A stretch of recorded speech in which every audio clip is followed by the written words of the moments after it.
Hello, everyone. I hope that you are enjoying your Friday and that you will even more so enjoy Shabbat that is rapidly approaching for all of us as we enter the Torah portion of Shoftim. Shoftim means judges. It is in the book of Deuteronomy, still part of that 37-day long speech from Moses. And there are so many really interesting and well-known details and intricacies in this week's Torah portion. Maybe the most famous, if you will, is the phrase "tzedek, tzedek tirdof," justice, justice shall you pursue. It is a very popular phrase. It's mounted on walls of synagogues and on institutions that, of course, engage in social justice and social action about the pursuit of justice and what that means, and righteousness and justice and that conversation. But that conversation we'll probably be talking about tomorrow morning. So, but then there are so many other components that are actually prohibitions against idolatry, clearly, and also sorcery. So Harry Potter fans find this Torah portion a little bit challenging.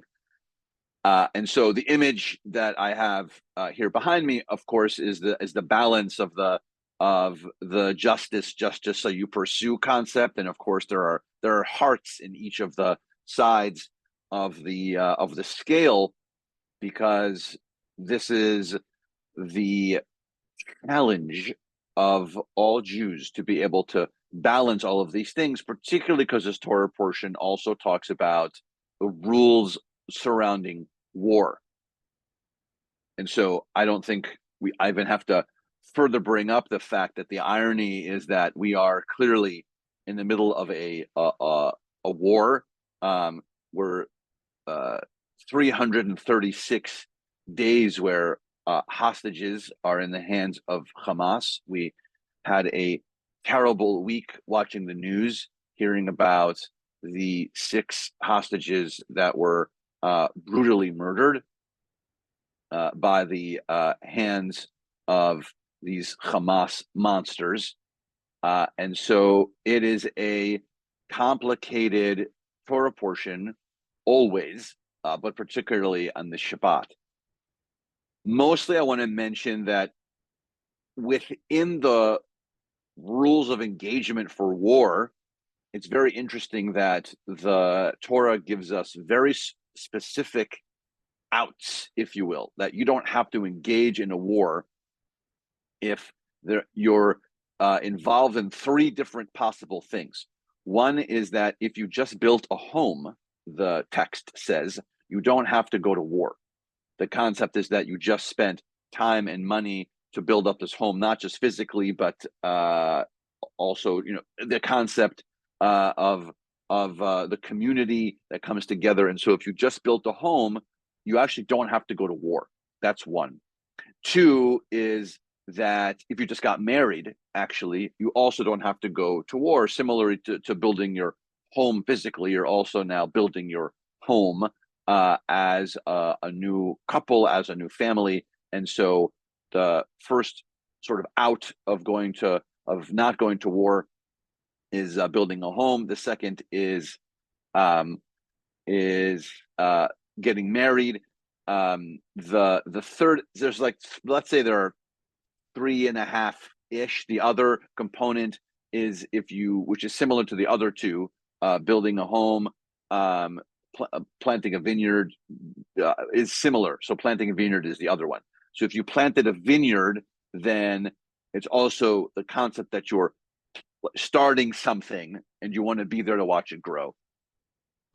Lastly, and the most interesting one, possibly for us to think about on the Shabbat, is all of those are possibilities to not go to war.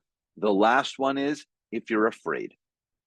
So if you're afraid, you don't have to go to war. And I think that's worth a much longer and thorough conversation, which we're not going to have right now necessarily. But I want us to think about that if we're afraid, some of the commentary simply says that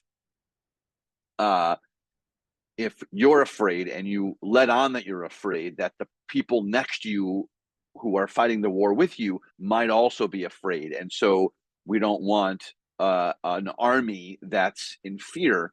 And so, but it's also, it makes sense. I would presume that anyone who goes to war, and any war, is probably has some fear and trepidation.